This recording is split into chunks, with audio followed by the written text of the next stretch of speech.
Hey everybody, this is Starjump Grim doing a quick audio check. My mic is probably a little low. Let me fix that real quick here. Yep. All right, that should be better.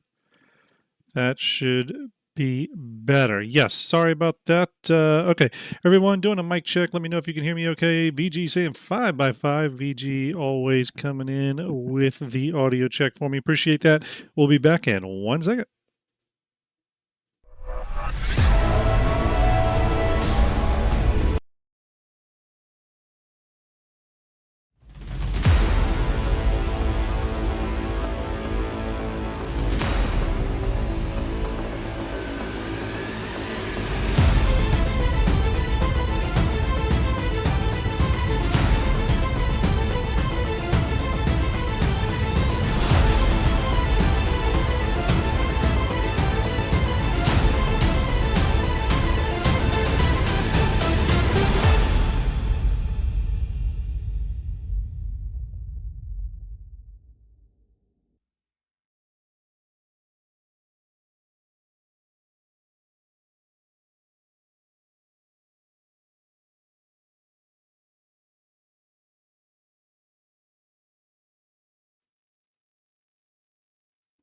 Hey everybody, I just realized when I watched that my logo pops off there at the end. As a bunch of you may or may not know, I am currently going through some updates to the Starjump kind of graphic library. It's a slow process. How's everybody doing? Appreciate you hanging out a little bit today. This is our regular Tuesday Starjump Shipyard theme, as you can see from the logo right there. Hello to everybody in chat. Thanks for joining me today. Not going to be a super long stream, but I think it's going to be a pretty fun one. It's actually a pretty busy day at work. Real quick, see a bunch of people in chat on both YouTube and Twitch. Thanks for hanging out today. Already got 16 over on Twitch, 40 over on YouTube. Really appreciate both communities. I see Geeks in there. Geeks, hit me up. I know we were talking regarding some integration. I think you said you sent me an email. You can email me at starjumporg@gmail.com and we'll work it out there. There's some technical stuff that we'll have to talk through. But for the rest of you, I hope you're all doing well. It's nice to see you all again. Things have been busy.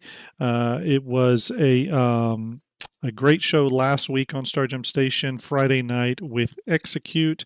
I've been meaning to have Execute on. I want to have him on some future episodes. I got a lot of guests lined up for Starjump Station as well. I know Space Tomato, if you're a fan of his, Space Tomato wants to be on. The Yacht Club wants to be on. We're absolutely getting some of the Soul Citizens on for an episode. Just some of these people that have had me or other Starjump members on as guests at different times. And, we'd like to sort of repay that favor and have some of our favorite community people on. In addition, we, of course, have St. Jude Play Live coming up in April and May. Do not forget that. Lots of stuff coming down the pipe for that. As we get closer to April, more of that will come out. Especially, I think March will be kind of a hardcore month where, like, at least on my channel, the St. Jude sort of dialogue starts getting a little bit more intense. But that, oh yeah, one other thing. Do not forget to head over if you're just starting Star Citizen or curious about it. Maybe for some reason you found my streams or other Starjump streams and, you were wanting to check out the game, but maybe just never have or whatever, or were interested or whatever, you can always use a referral code.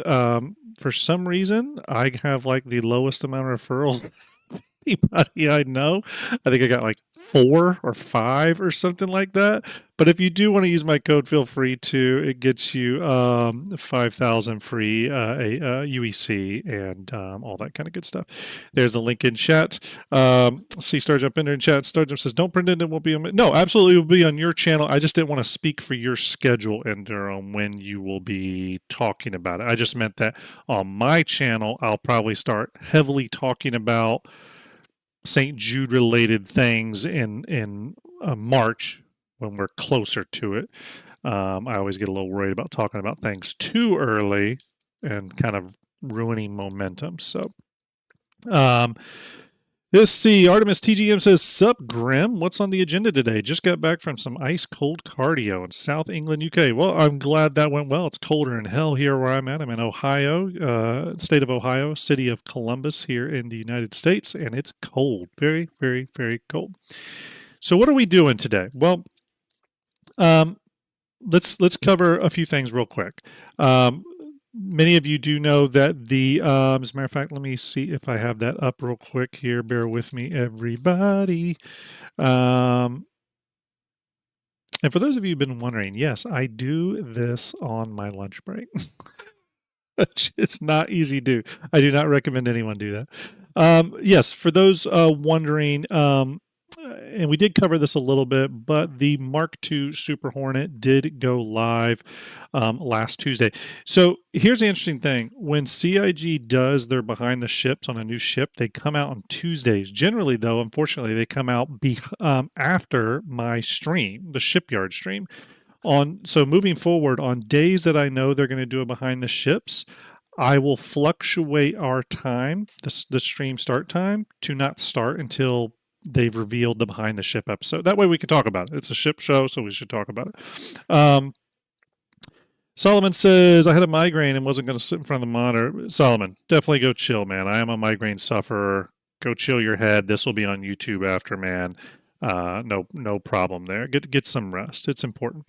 Kairu, another Columbus resident. Well, salute to you. Nice to see you, fellow Columbus person.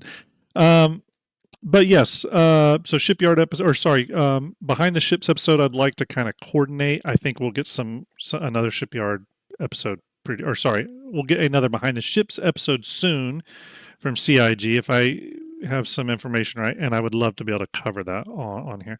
But yes, the Super Hornet did release. I know my good buddy Starjump Ender in chat is flying it around a bunch. I'm flying it around some.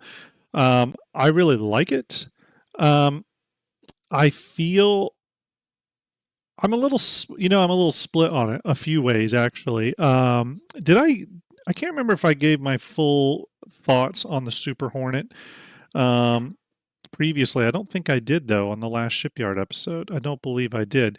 But regardless, I do think it's really cool. Not a bunch of surprises here in terms of what we got. We think we all expected it to be the Super Hornet version of the F7A Mark II. I guess one thing though is it does have a few body styling differences that a little more than I thought. Wings are wider, a couple other things. It's definitely longer, 24 meters long. I think 24 meters long. We did just add it to Starjump Fleet Viewer, so if you were waiting for that to come to Starjump Fleet Viewer, it is in Fleet Viewer now, so you can integrate that into your fleets. But I do like the ship. I think it's really cool. Being able to pilot control that turret, though, really makes me wish ships like the Hurricane and Scorpius could be done the same way with the loss of fire rate or something. I don't know. Oh, thank you for the follow, New Holland. Really appreciate that. Some sort of sacrifice. I would love if those ships gave you that ability. Obviously, we'll get that with AI blades at some point, but, there it is. Drinking out of my Texas Space Navy cup today. Nice bit of tea. Okay, so what are we talking about today? Oh, yeah, real quick. The only other thing that was interesting here to me is the the Heartseeker kit. I thought that was cool that they sold that as a kit and that it applies to the other Hornet Mark II variants as well. So very cool. You can ruminate about the prices. Prices kind of came in where I thought they would. But what are we talking about today? Today, this is a Shipyard episode. And for those of you that remember way back when on Shipyard, actually, what Shipyard originally started as was a way to kit bash because people used to love when I would do kit bashes live on stream. That was something people really dug. And I kind of miss doing that a little bit. So I'm actually going to pull something up here. Bear with me. We've made a few things. And I'm going to bring one over here. where we kit bash and try to create some sort of new ship. Hey, Starlet, hope you're well. Salute to you. Appreciate you. Hopefully you're feeling better, and thanks for getting the Hornet in. But in the past, on some of my streams, on Skunkworks and on Shipyard episodes, we've created new vehicles, right? By kit bashing old vehicles. Here's one of our previous ones. This was going to be the Drake refueling ground vehicle. You know, and we took parts and pieces from the Vulture and the Rock and other vehicles. I think the Starfarer. We kit bash them all up and try to come up with something. The idea here is not to really just have fun and enjoy the process of thinking up new ship designs and see what we can come up with. You never know. CIG might get, you know, they may see something and it gives them an idea, right? You really never know. I think we've done some other stuff. I can't remember if I have any of that handy. I probably don't, but we've made things, if you remember, like the Super Caterpillar. We made the Super Liberator. We've made other ships like that. We did a viewership one time, which was really cool. The COE, thank you for that follow. Appreciate it. Thank you, Julio. Appreciate it. Yes. So again, the idea is to sort of create ships that do not exist, but that we think would be kind of fun if they did exist, right? So I got to thinking recently, and sorry, let me pull up my folders here. If we're gonna kit bash, I gotta have my folders ready. But I've been thinking recently that it would be a lot of fun to do an Argo Capital, right? I'm gonna go to Starjump Fleet Viewer real quick here. Let's switch over. Let's go to Starjump Fleet Viewer. And let's go to Argo real quick as a manufacturer, and let's look at what we have here. We have the Atlas, we have the CSV series. I don't know why hulls are coming up in Argo. That's interesting. Mole, we have the MPUV, cargo personnel on the tractor. We have the raft, and we have the SRV. Okay. Let me lay all these out. So here's our ships. From a, you know, Argo is it really is kind of a beloved manufacturer. There's even a lot of CIG developers that really like the manufacturer. You know, I know Gavin Rothery, who we've interviewed here on Starjump Station, is a big fan of Argo. I think it may be his favorite manufacturer. I'm not sure if VMXEO is in chat, but I know VMXEO is a big fan of Argo. I really like Argo ships. I owned an SRV for a while, but they're all 45 meters and under that we currently know about, right? With the Mole being the biggest, and the Mole is really kind of I guess it'd be considered a medium ship, or is it the biggest medium or the smallest large ship? It's one of those two. I think it probably fits on, to give you an idea, let me add another ship here. I'm sure, oh, hey, XQ, hope you're well, buddy. Let's see, did I add that? All right, come on, Cutlass Black. All right, so the Cutlass Black is solidly a medium. So I would put the Mole at the medium, but I think it is like the biggest medium. XQ, you might agree with that, but it's like the biggest medium or the smallest large ship.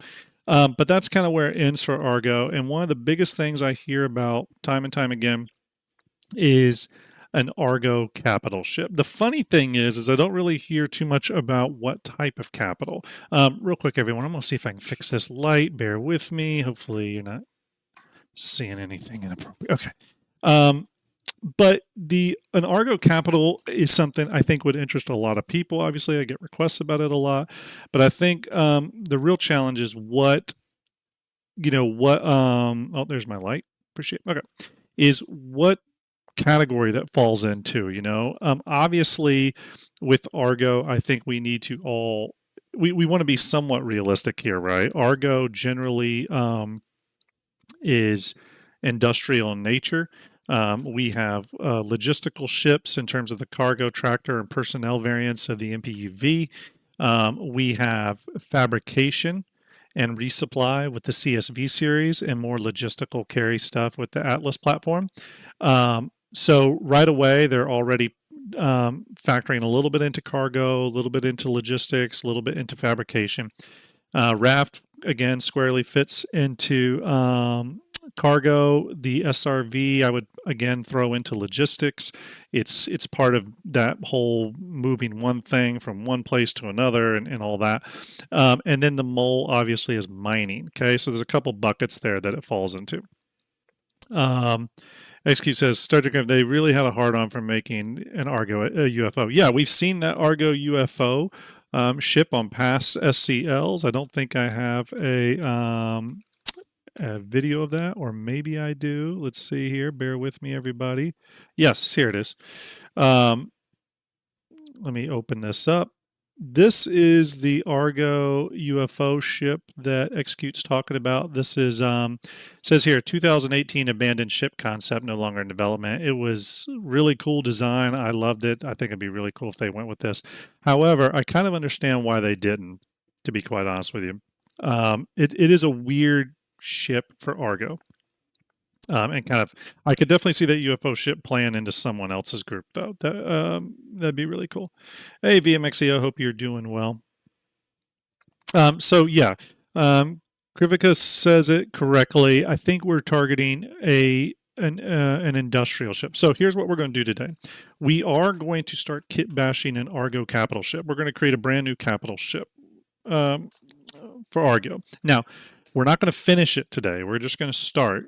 And what I'm hoping is that this will be a two-parter, right? So we'll get started today, kind of get a good layout, a good plan, a good idea of what we're doing. And then on the next episode of Shipyard, maybe not the very next episode, depends on if there's a new ship release or something, but on a upcoming episode of Shipyard, we'll then finish the concept. What I want to do is take any of the Shipyard ships we create, these kind of like unique ships that don't really exist, and maybe we'll put them as Easter eggs in Fleet Viewer. And hey, you never know. Maybe CIG will get inspired by something we do here. Maybe not. Maybe they'll look at it and say, that's exactly what we don't want to do. But anyways, that's what we're going to do. So we won't finish it today. If you were hoping to see the finished thing, it won't be today. But we are going to kit bash it all in gray, in clay render. And then we're going to, we'll texture it, we'll light it, we'll make it look really pretty, all that kind of good stuff, okay? So here's what we're going to do. And, oops, I lost my, bear with me, folks. I've lost a window here. Okay. Yes, got a good crowd forming. Thanks to all of you for hanging out today and sharing, this with your friends and your communities and stuff. I really appreciate that. We got about 65 over on YouTube and showing 35 on Twitch today. So appreciate it. So let's go ahead and start. I see everyone in chat. I don't have any sort of poll going. Oh, actually, real quick, before we get into that, I'm going to put out a little FYI. I am possibly looking for channel moderators for my channel, people to help me with some stuff. Maybe just one, maybe just two. More information on that soon. There's a lot to juggle sometimes, and that would be really nice. So I'm thinking about it. More information on that soon. But in lieu of that, I think we need to target one of 4 categories for this ship. Okay. VMX. Hey, here's the thing, VMX. Yeah, you and I. First off, if you're not already a mod, then I will definitely make you a mod. The issue is that you and Ender are very busy people in your own right, and sometimes you're on the shows with me, so it needs to be an outside. It almost needs to be an outside person, but you get honorary mod status regardless, my friend. So, anyways, I think it needs to fall into one of 4 buckets. Okay, either cargo, salvage, mining, or fabrication. Cargo, salvage, mining, or fabrication, or a la base building or whatever. Okay, so I think I think those are where we need to sit. I guess it could be repair, right? So, okay, let me see here if I can. All right, bear with me. I'm going to set something up here. Okay. Let's see. Stand by, everybody. Stand by.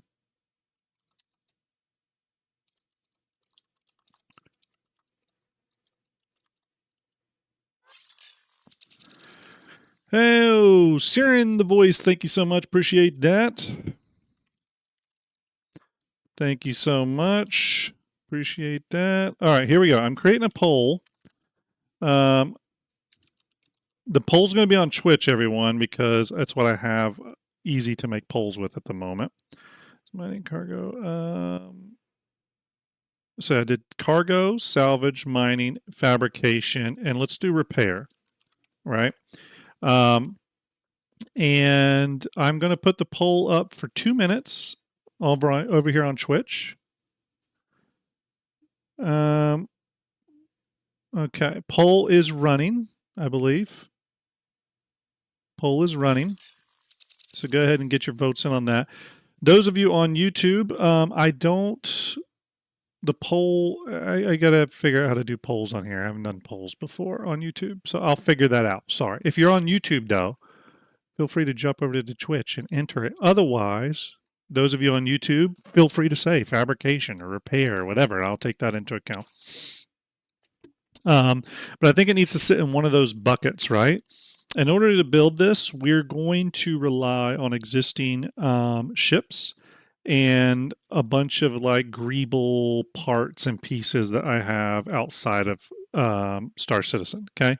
And then we're going to use that to sort of assemble our ship. I'll go ahead and warn you too, at first, we're just going to be very kind of kit bashy and white boxy, meaning we're just going to be cramming stuff together, building parts and pieces that look kind of crappy for a while. Okay, the first and foremost, we just kind of want to get a plan of action. We want to get a good scale size and all that kind of stuff in place. Okay. Poll is still going, everyone. Get your votes in. Get your votes in. It does look like there's currently a tie between repair and fabrication. You know, there's a big desire for repair ships, isn't there? I personally am most excited for fabrication ships in the future. I think I'm going to do a lot of fabricating. I know Ender is interested in that as well.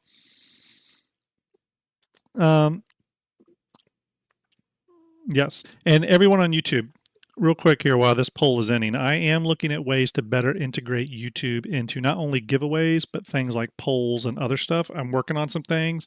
I appreciate you being patient with me. The YouTube community has been absolutely amazing, so I really appreciate all of y'all on the YouTube side watching these and stuff and everything. We have such a huge YouTube community. We just passed 14,000 subscribers on our YouTube channel, so which is awesome. Thank you very much. Execute, I saw your congratulations on Twitter about that, so thank you for that. Congrats. I appreciate it. So let's view our results from our poll here. All right, our views, our poll. We got a tie, fabrication and repair. Okay, so that's where we're sitting. And based off what people over on YouTube are saying there, XQ says on the chat window, there's a plus icon for a poll here on YouTube. Oh, okay. Is there? Okay. Is there? Oh, yep. I see. Start a poll. Yep. Okay. Let's see. Okay. Let's see here. Let's get it. Let's get it right here. Let's do this the right way here. We've heard from our Twitch people. We've heard from our Twitch people. Can I only do 2?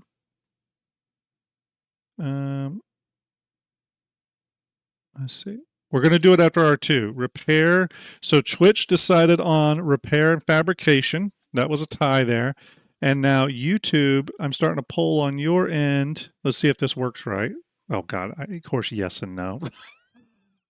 You have to choose fabrication or repair. I have to figure out how to do that properly. Okay, so YouTube will vote between the 2 tiebreaker. It will be the tiebreaker there between fabrication and repair. Okay, we'll let that go for a minute here. I'm going to let it go for about another 30 seconds while I talk. So essentially, though, again, we're going to kind of rough it out today. It's not going to be textured. It's not going to look pretty, but we're going to work on our 3D models and stuff and kind of get everything horribly murdered. I execute. This is why I said I got to get myself a good channel moderator who can handle crap like this. See, you got a team. You got Lemming. You got Algarid. Can bounce these things off of. I'm solo right now, but that was horribly done. But anyways, the idea though will just to get something rough out, and then on a future episode of Shipyard, we are going to texture it, and I'll make sure to heavily emphasize that there'll be part 2 of the Argo Capital, and we will we'll finish it off, and we'll do really nice high res renders, and then what we're going to do, catch this, on that episode, the episode that we finish the ship, we'll do a giveaway for a poster for that ship. And we got to name it too. And I'll get the polls. Once we get the ship built, we'll do sort of a naming poll, and we'll come up with a name. Okay. We'll figure something out, and I'll do it. I'll do it much better. Okay. All right. So what's it saying? Norse Peak on YouTube is saying it's a tie again, or watch it's a tie again. Is it a tie again? Where are we sitting here? 3% of you said it should be a roll. So, okay, it's currently leaning fabric. It's currently leaning repair. It's currently leaning repair. Okay. All right. I'm going to end the poll in 10 seconds. If you want it to be fabrication, get in there. Okay. 6, 5, 4, 3, 2, 1. Kerblam. Okay, we've ended the poll, everyone. The came down to repair. But here's what we can do. Here's what we can do. I think a repair ship would be really cool, and it's actually something I wasn't thinking about. We don't have a lot of repair ships sort of in the verse, or not in the verse, but like concepted. I think we have, correct me if I'm wrong, it's just Vulcan and Crucible, right? So here's what we're going to do. Here's what we're going to do. We are going to do a repair ship, but we're also going to have it, it's also going to be able to do some minimal or some level of fabrication, but that's not going to be its primary role. Its primary role will be repair, and it will have some fabrication stuff that it's able to do to help facilitate repair. How does that sound to everyone? Subgenius is correct over on YouTube. Subgenius says fab and repair go together.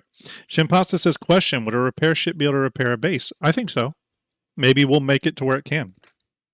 Okay, here's what we need to figure out now. We need to figure out scale. Okay, this is another thing that's kind of interesting on capital ships. Let's bring up our old friend.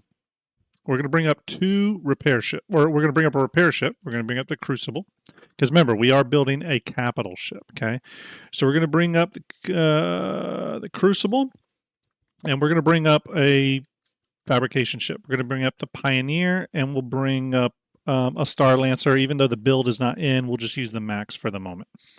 Okay, and there's a reason I'm doing this. Okay, my God, the Pioneer's so big. If anybody was confused at how big the Pioneer is, yeah, it's big. This has been updated to the current Pioneer length, by the way, the current Pioneer length. So the Crucible, as many of you know, will definitely grow. I don't know how big it will grow, but if I had to guess, it will be somewhere around, well, actually, look, we can do this now. Fox05, thank you for that follow. I appreciate you. Here's how big I think the Crucible is going to be. Let's put in the Super Hornet Mark IIs. Where's that? Oh, it's not coming up. Let's just put in F7C. Okay. The Crucible, in my opinion, is going to be big enough to comfortably hold a Hornet. Okay. So I think the Crucible is going to grow to somewhere around here. Now, the original size of the Crucible is here. That is not big enough for a Hornet to comfortably fit in with enough room to walk around it and facilitate repairs. It's a bit too tight. So I think, and again, they're going to use a landing pad metric for sure. But again, I think the Crucible is probably going to grow to somewhere around here, because you really need to have the plane, whatever ship you're repairing needs to have a little room. So let's assume they don't change the the point behind the Crucible, which is to sort of repair the Anvil fighters, right? And capital ships. I know there it changes, but to facilitate in its onboard Scarab the repair of a Mark II Hornet. The Crucible would need to grow, and it would probably need to grow by, I really need to add a measuring stick to this. Starlet, remind me to do that. I want to add a measuring stick to Fleet Viewer. Okay, so if the Carrack is 125 or 126.5 meters long, I think the Crucible, for example, is going to grow roughly that size. So the Crucible is going to be a large ship. So we don't have. So that confirms something I was looking for there in terms of information. Yes, we do need a banana for scale. That's good. So essentially, what this means is that if the Crucible grows to facilitate Hornet repair, okay, which I think is what its original concept is supposed to be for, in its Scarab, in its internal repair bay, then it's probably going to grow to 120, 125 meters, large ship size, okay? The Carrack is a large ship. It'll grow to like that size. Now, there's arguments to be made that maybe CIG will blow it out, and I've heard people say the Crucible is going to be 200 meters long. Maybe, but if it did, then CIG would technically be changing some of the concept of it in terms of what it's capable of, and that's kind of a different question, right? So for this argument, what we're going to do is we're going to say that it's going to grow to repair Hornets, which means we do have a repair ship in the large category. We don't have one in capital, so that's good. We do need a capital repair ship. Okay, good. I want to make sure we didn't have that. We do have the capital fabrication ship. So again, its fabrication needs can in the capital repair can sit somewhere here. I think size-wise, I think we need to be somewhere between 180, so about Polaris size. So somewhere between Polaris size and Pioneer size. Let's just say that. So somewhere between 160 and 250 meters long. We're not going to get any bigger than that. I actually think CIG's pulling away from ships getting really big for a while in terms of concept. I could be wrong about that, but we'll see. Okay, I'm going to open a file here, and sorry, I do not see all my windows. Bear with me, everybody. Bear with me. I'm going to open something here. Bear with me. Bear with me. Okay. We're going to open a few things here.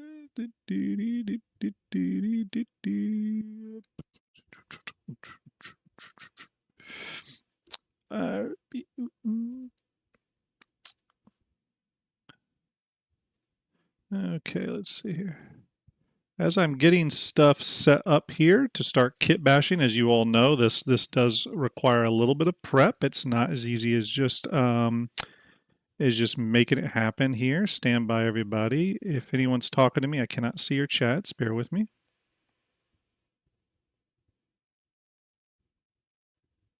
There we go. Okay. All right, and as we get set up here, let's talk to Execute and find out what his opinion is on this. He knows Argo ships and ships pretty well. What do you think, Execute? Are we going down the right path here? Hang on, I just had to mute everything. Gotta mute everything. Oh shit, I don't need to put your headphones in. Everyone, what I'm doing now here is you'll see I have the Argo lineup here. We have the SRV, the Raft, the Mole, and the MPUV. We will borrow parts and pieces from these ships, obviously. We're going to stretch them, scale them, blow them out, customize them. We're also going to probably borrow parts and pieces from other ships, right? So we might borrow parts of the Kraken or parts of the Javelin. Who knows? We're going to borrow parts and pieces to build this. In addition to that, we're also going to use something known as, greeble assets, right? Of which I have a lot of. These are just random kind of 3D parts and pieces. We're going to use a lot of that for this build as well. So I'm kind of sitting here thinking about the Crucible. Yes. And I'm thinking like how the Crucible goes about its repair. So how would ARGO go about repairing shit? That's kind of where I'm at, right? And you've got this kind of scaffolding thing with the Crucible. Right. So that really dictates how that ship looks. That's true. My first question to you as a thought experiment and a chat would be, how would you want this to repair? Because I think once you've got that, that's going to really speak about how the ship's going to look. Well, I think that's a good question to ask. I'm actually going to open the Crucible. It is kind of heavy 3D file, but I think that's a great question to ask before we even start on this, and that is because we can execute really quiet. Let me boost him up. Stand by. Let me boost his volume. Oh wait, it's probably, hang on. There was a Windows update. It was probably my end. Hold on, give me a second. But that being said, the Crucible is a repair ship, but we actually don't even totally know if CIG is planning to continue down the path of how the Crucible repairs, right? We don't totally know that. For example, do they still want to go down a path where there is this sort of internal Scarab repair bay, you can land a ship in? We don't really know a lot of that. So the other thing it also is like they wouldn't. At the moment, are we making a double up, or are we making one that goes and works alongside the Crucible? So that's another thing to take into account. Like right now, this is meant to be able to do everything the Crucible, right? It can go down to planet. Essentially, you can land in it like it's a garage. Or are we building something that's more... well, if you look at the Vulcan, it's really tailored at the smaller vehicles. So do we want to make something that's tailored to more the medium or the large? And then also does fabrication, because that's kind of what the Pioneer is as well, isn't it? It can build medium ships, and it can build vehicles, and it does fabrication. So that's kind of... you're putting your boundaries in place. You know what I'm doing. I'm not telling you something you don't know, but I'm just kind of... And also, it's interesting to think again as we're taking a look here at repair ships.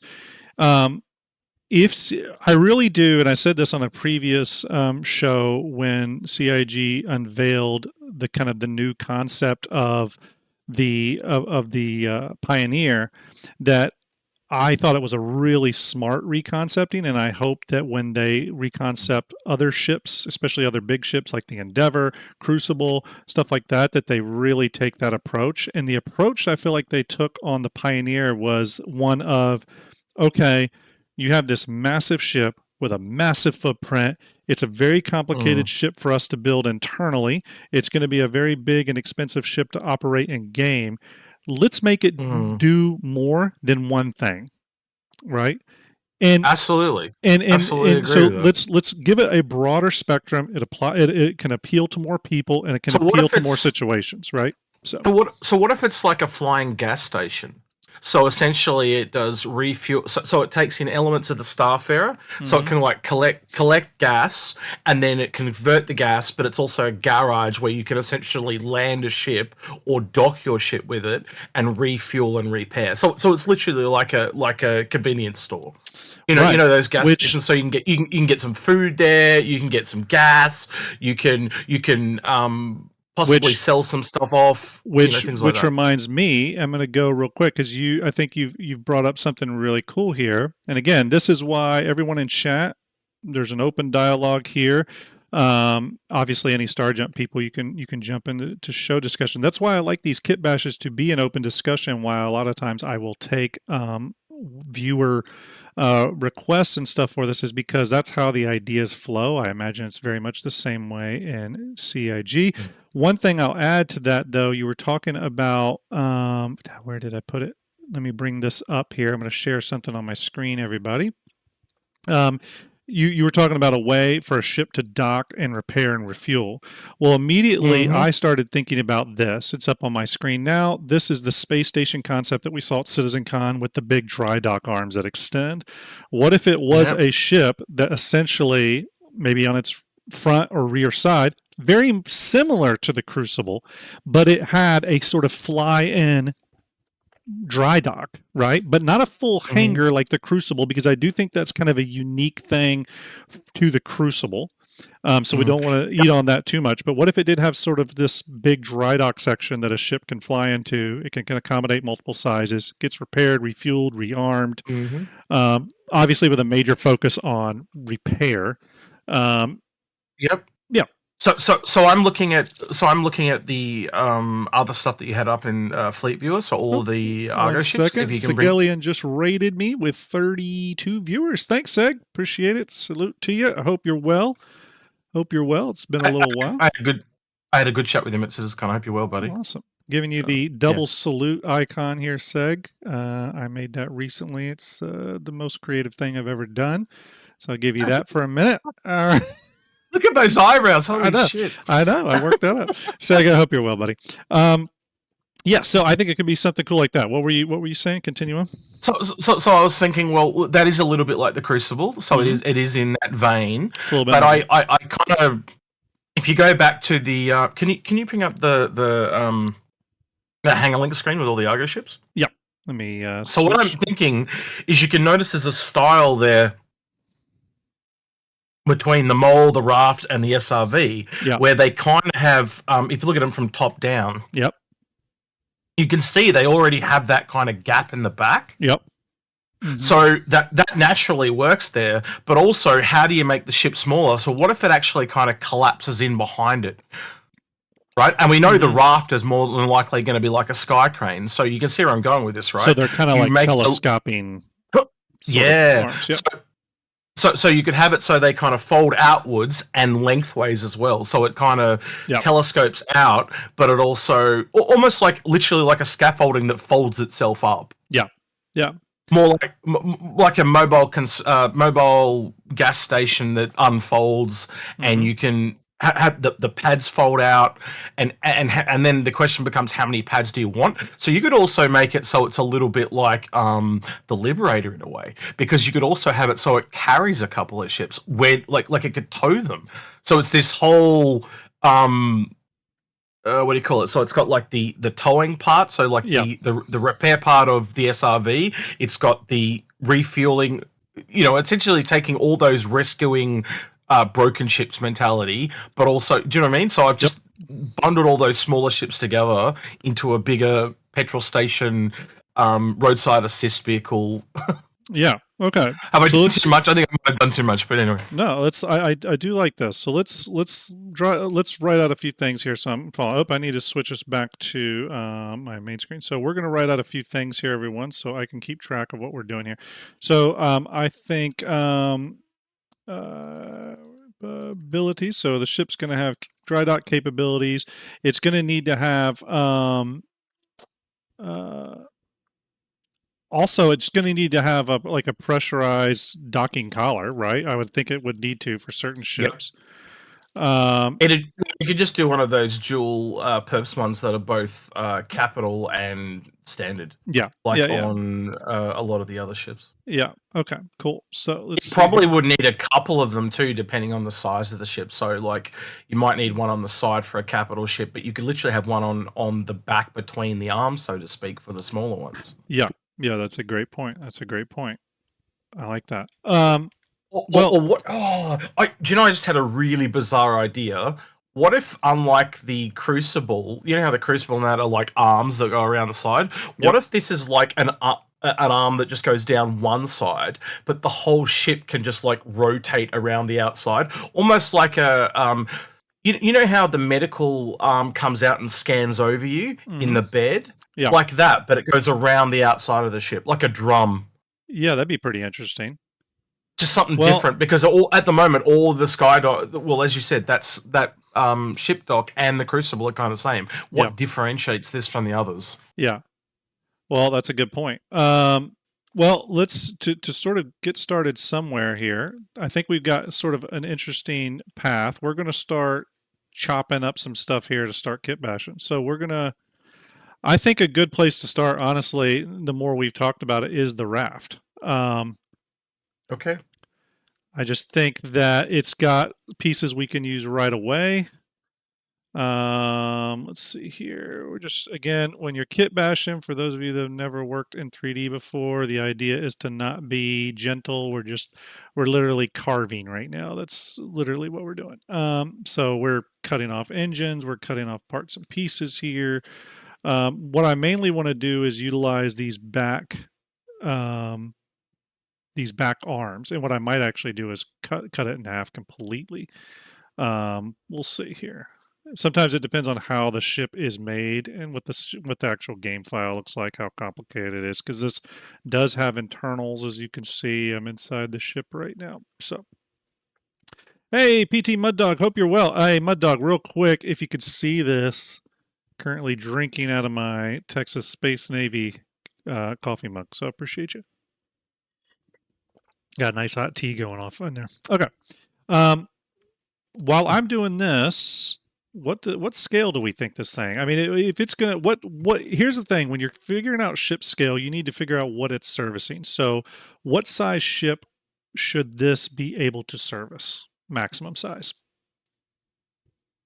Well, if you're capital, I assume you're going for capital. Like Well, again, like that's why I asked those questions at the well, start. yeah, Like, is it this ship's capital, but should it service capital ships or does it service large ships? And should capitals always have to go to like a landing zone dry dock or something? That's true. That's a really good question. You know what I mean?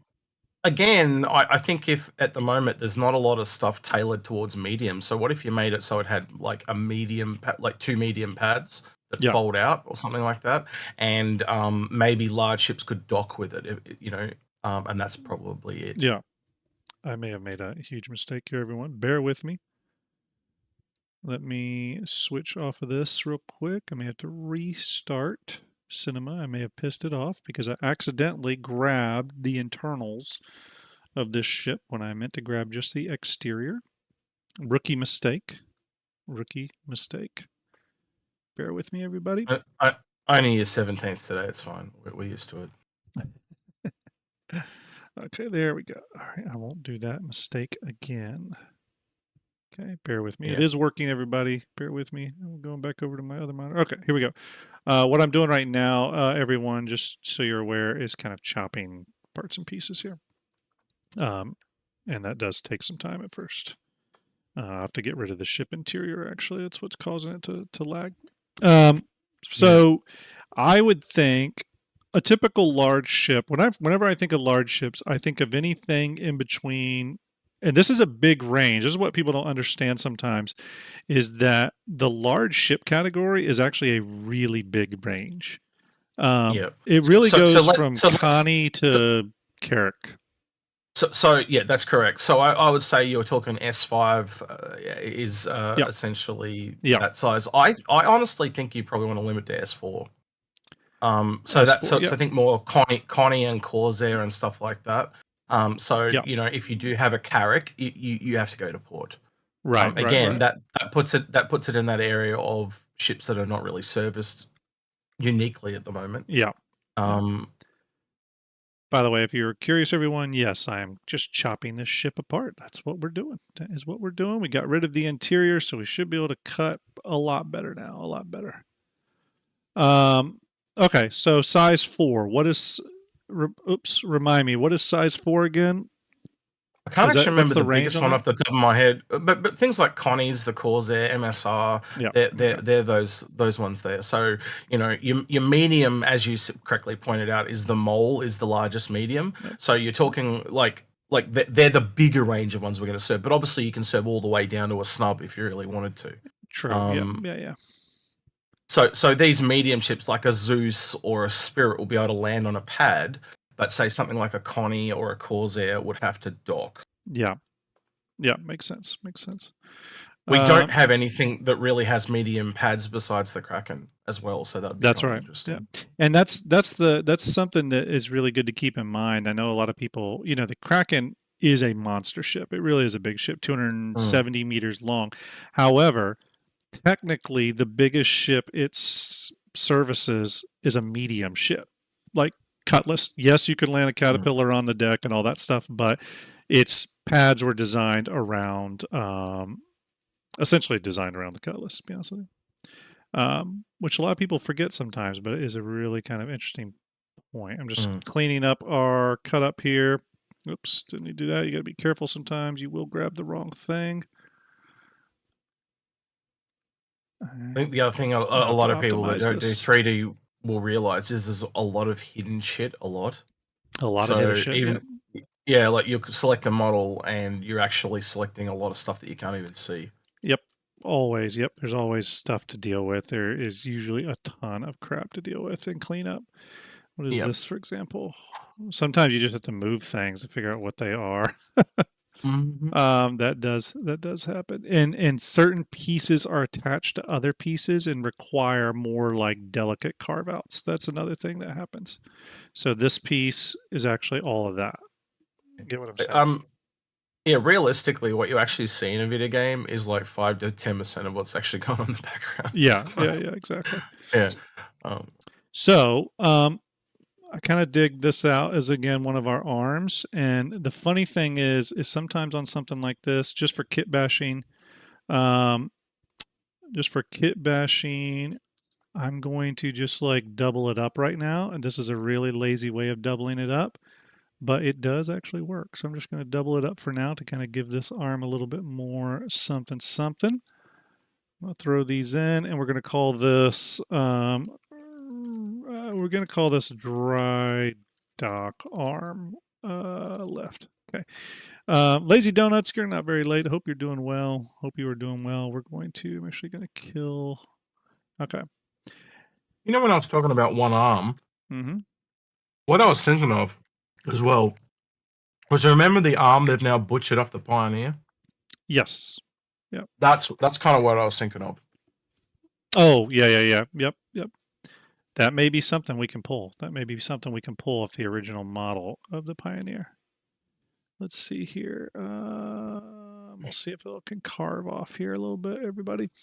And everyone in chat, just so you know too, we're probably going to take some wrong turns. A lot of times when we're doing these kit bashing exercises, we will do things where we're like, "Oop, nope, that was a huge mistake. Let's back up," or what have you. That does happen. We also may not finish with a cool ship. On episode 2 or whatever, when we do finish this off, we may look at it and go, "God, that thing's ugly." So it may happen. It may happen. You never know how it's going to go. You really know how it's going to go. CIG used to do these episodes actually where they would kit bash. And sometimes they were cool and sometimes they were, I know they did one where they designed like a food delivery ship or something like that. I remember that one. Yeah. And then Sarah McCullough did one time. She was one of the primary designers behind the MSR. Yeah. I think the thing to remember is that they do these ships in big teams. This is not a person in, correct, a vacuum. Yep. Yes, that is true. All right, let's see here real quick. Moving some windows around, everybody. Bear with me. And also got a good turnout today. Thank you for that raid again, Seg. I really appreciate it. We're showing 90 over on Twitch, which is really amazing. 93 over on YouTube. Again, appreciate that support, everybody. Follow the channel if you haven't. Follow all of our channels. All right, let me see here. So let's bring in, you know what I need to bring in? I need to bring in a typical large ship in the size 4 category, which you said is like Connie size, right? Which we do not currently have any sort of repair ship, because I think the Crucible is not going to be that ship. Now it can repair capital. I know that, but like it can repair them as well. Yes. So when you remove the Scarab, those ships park inside the arms. Yes. Yeah. Let me actually, and I have a video of that, everyone. If you're curious, if you didn't know the Crucible could do this, I have this, and I can show you. Bear with me. Bear with me. I'm gonna bring this up. Hopefully you can all see this on my, Hey, everyone. let me stop the audio. Yes, hopefully you can see this. I will move to it. Yeah, here you go. This shows the Crucible's Allowing repair. it to fly where's my in audio still both playing? forward. Okay, so you can see the Crucible here. It's got the internal scarab that opens up. It's supposed to be able to service. I believe the concept is to service like a Hornet, right?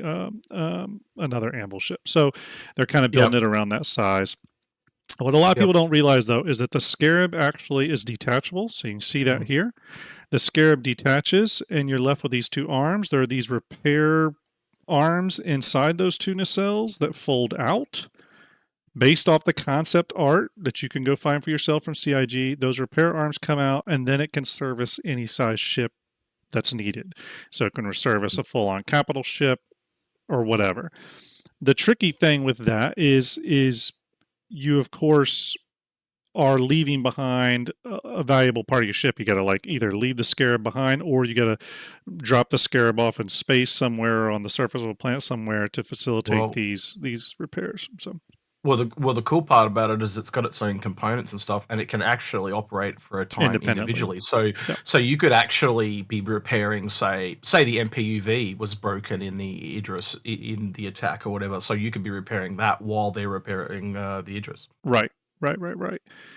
So real quick here, everyone, what I am going to do is we're going to close this to save on memory. We are going to pull up a good ship of that size 4-5. Refi, thank you for that follow. Appreciate you. Thanks so much. All right, let's bring up a let's do like a Connie Taurus. I think this comes into scale. Well, at least I hope it does. Fingers has a pretty cool idea, actually. I think that's got a lot of merit, Fingers, if you think about it. Did you say? He said, "Oh, fingers." Okay, I thought you said dingus. I was like, dingus is in my chat. No. He says separate the saucer section. So what if that's so their version of the scarab is the saucer section from that other from the abandoned concept? No, well, I know they wanted. So we know that so I'm connecting multiple dots here, right? We know they wanted to do a UFO. Mm-hmm. We know they wanted it to be Argo. We know that the Crucible has a rotating restaurant type of style thing on the top of it. Mm-hmm. What if there's a UFO? And if the UFO is like a command module, like for Drake, or for Argo, for Argo, you mean? Yeah, for Argo, but I see, but it detaches like the command module. Sorry, yeah, to correct, yeah. And what if that is actually got repair arms on it? So it actually can go around. The way that this ship repairs is it's actually the snub disconnects, and it flies around and repairs ships. That's interesting. That is interesting. I'm just totally throwing it out there, and I know that goes against everything we've just done, but he just put the thought in my head. Yeah, I mean, I think what he said. Here's the thing: we are going to switch gears about 10 times during this build over the course of today and the next episode. So yeah, I think I'm actually. Let me write that down in my notes because that's a cool idea. Stand by. VG got a couple questions. VG says, question, with the drive toward fabrication, wouldn't repair evolve to a specialized form of salvage? It is, technically. To repair breakage, then replace with a fabricated part. Well, so repair, salvage, and fabrication, they are kind of part of the same system. They are.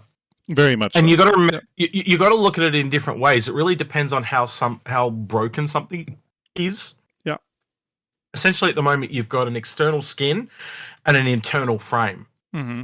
Now, if you take off the skin off an entire ship, and let's just take something small. So let's take something like, I'm just going to break it down to something simple, like the Merlin, right? Yep. And let's just say the internal frame of the Merlin is the body and the two wings. So there's only 3 pieces, right? And I'm just making this up so you can make it simple. Yep. Now, if I break off one wing and we want to repair that, we have to 3D print the new wing. That's what those arms are for. Yep. On the Crucible. So it can 3D print a new wing, and then we're going to spray the paint across the top.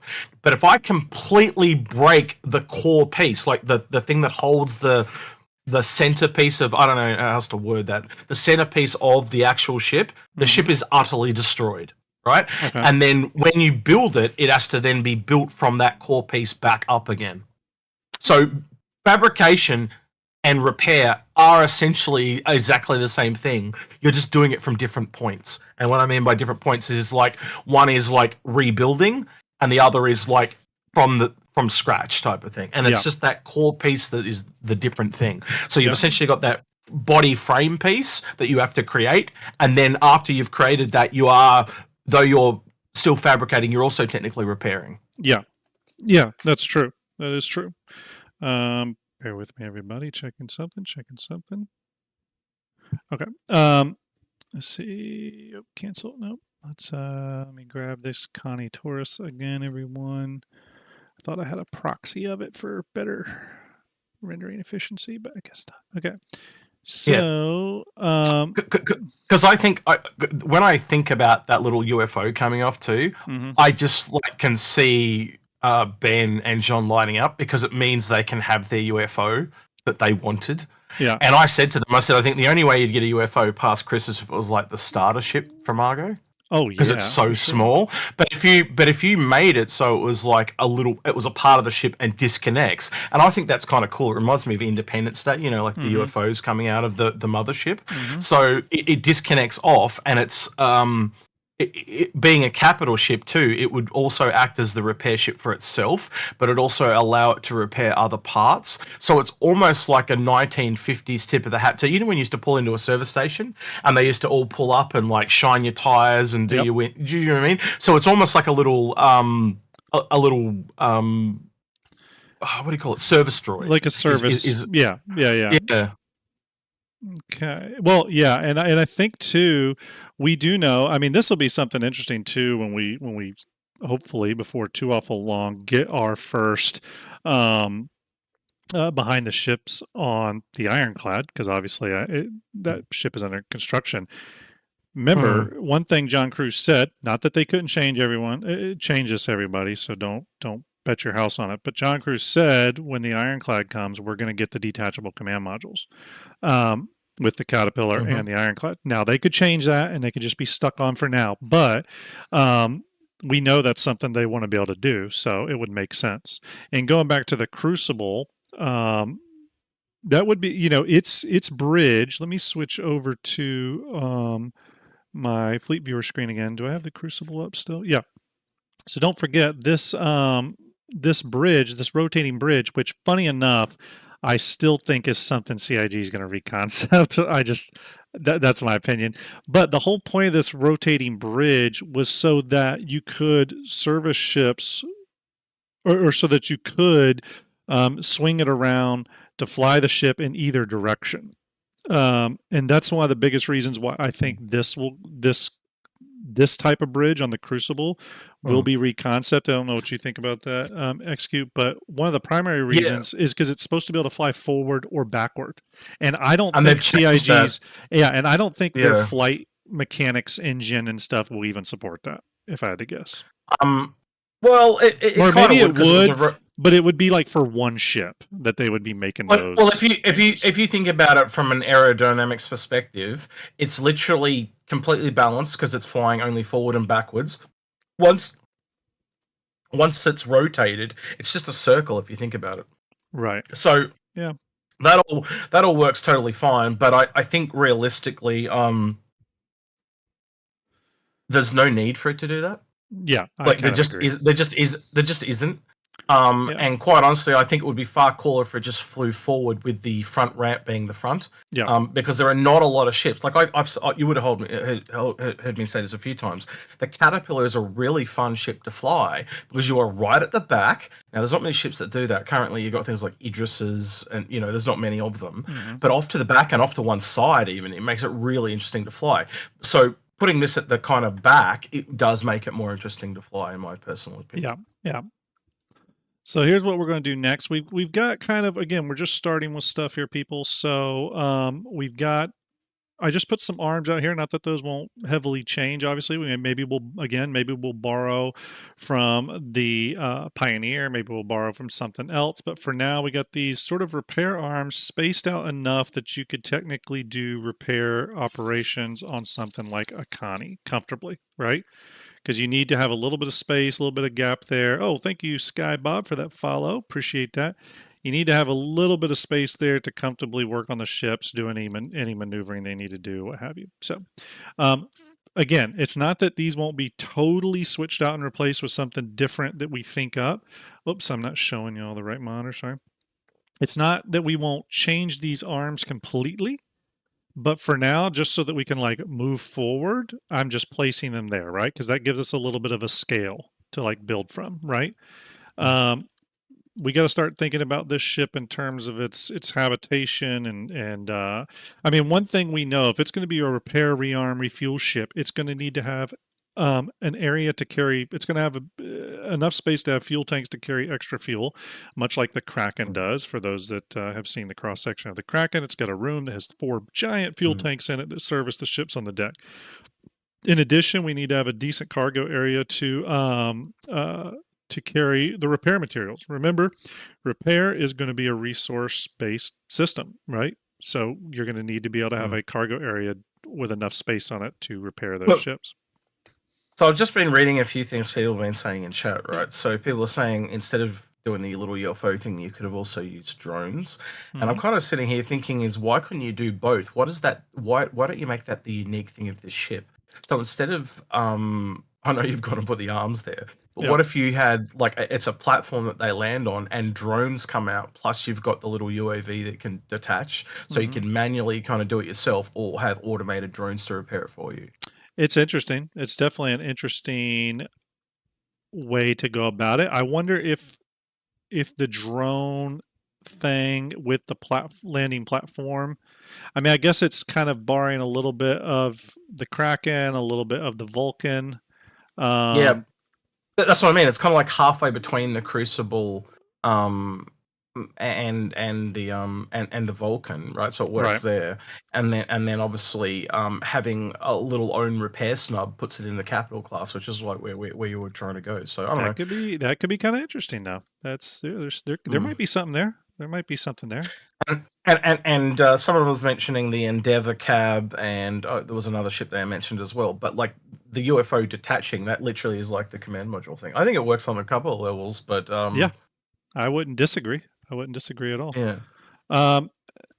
Just so everyone knows too, what am I doing now? What I'm doing right now is, again, you have to start somewhere, right? Otherwise, when you're kit bashing, you just kind of can waffle forever and not make any progress. So one of the things you are seeing me do here is I'm just literally taking a mole, just for no other reason than it's the biggest damn ship Argo makes, and just to kind of get something on paper, so to speak, I'm going to just scale it up. And there's a reason I'm doing this, okay? There is a reason I'm doing this, so bear with me.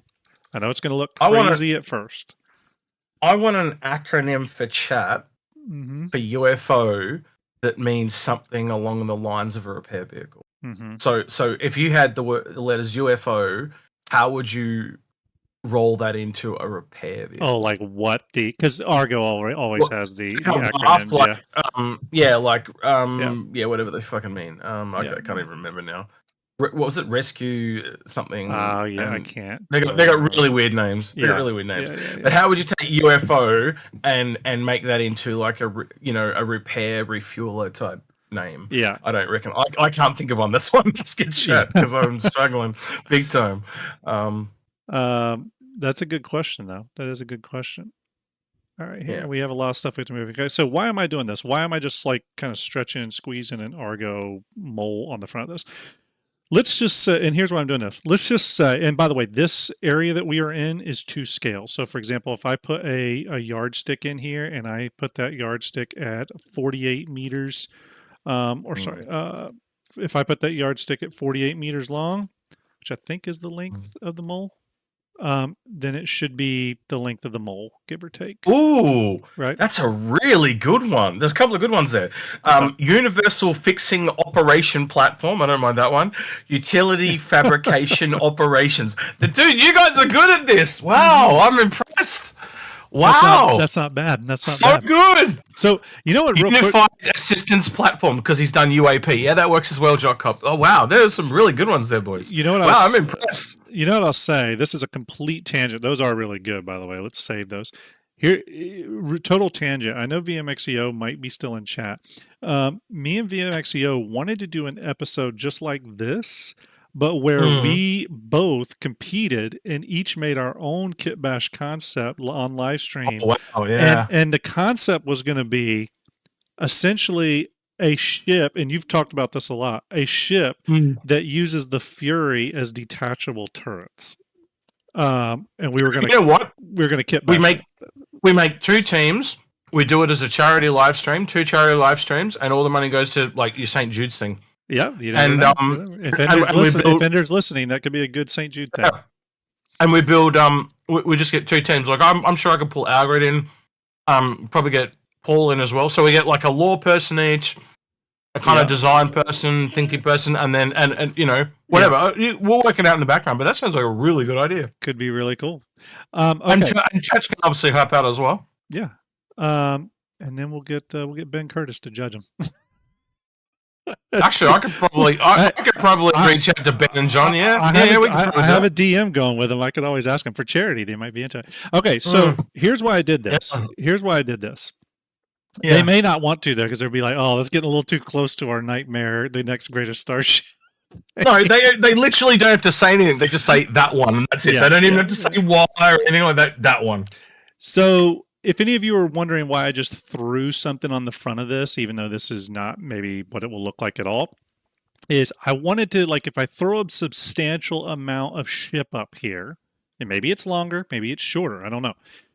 Maybe there's bigger length to this off the back, we don't know. But I wanted to get a sense of where we were at scale-wise. So I put the yardstick in here, roughly the scale of our little burgeoning kit bash here, and this is this yardstick is 151 meters long. That's actually not even the size of a Polaris yet. So part of me then wonders. About 20 meters over Carrick. Yeah. About 20 meters over Carrick. So again, kind of gives you an idea of where we're sitting, and we might go, well, at 150 meters long, you know where we're starting to touch. We're starting to touch. We're around Odyssey size at this point. Yeah. Now in Reclaimer, how long is a Reclaimer?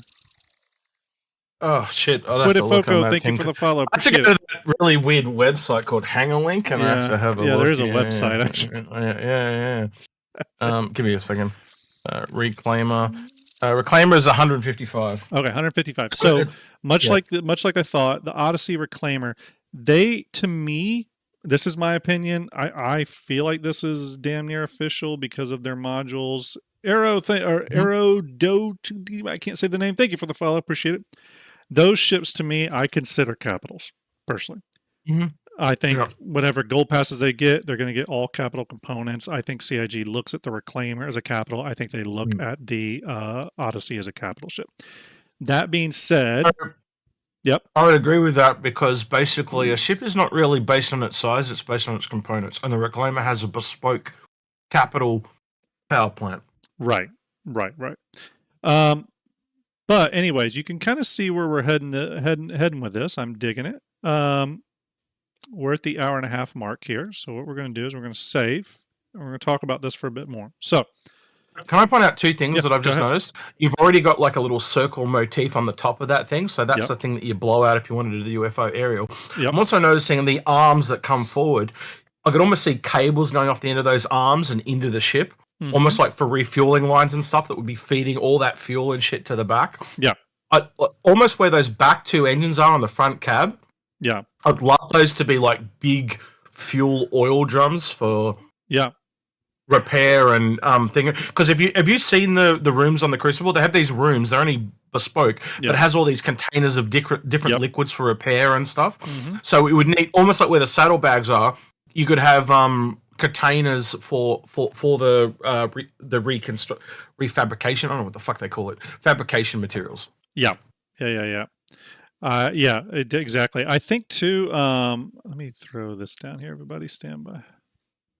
Why is this not working? That's not what I wanted. Okay. I mean, one other thing too down here. I think we might be able to make this into some sort of like drone deployment room on either side. That could be kind of cool. We'll look at that. But again, we may heavily change what the front of the spaceship looks like too. Again, I just put a mole in there and stretched it. We're going to do a lot more than that though. But let's go ahead and talk about this. So again, this is a series I want to extend out over maybe two more episodes. And here's how I think it'll work.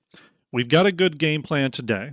We figured out, obviously, it's an ARGO capital. It's going to be focused on repair, but we'll be able to service ships in general and do some fabrication, primarily a repair role ship, though.